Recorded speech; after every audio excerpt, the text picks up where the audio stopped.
ভাতে আলু ডিম ভাজা, খেতে তো ভারী মজা। আজ বানাবো ভাত ভাজা।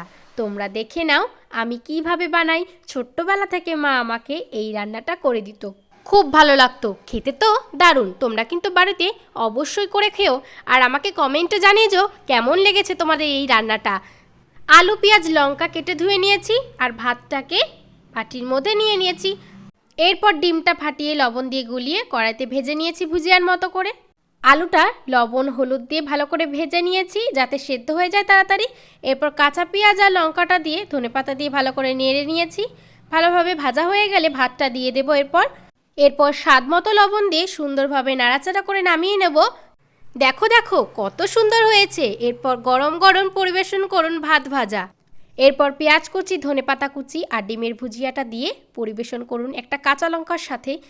আমার তো খেয়ে দারুণ লাগলো। Wow, tasty.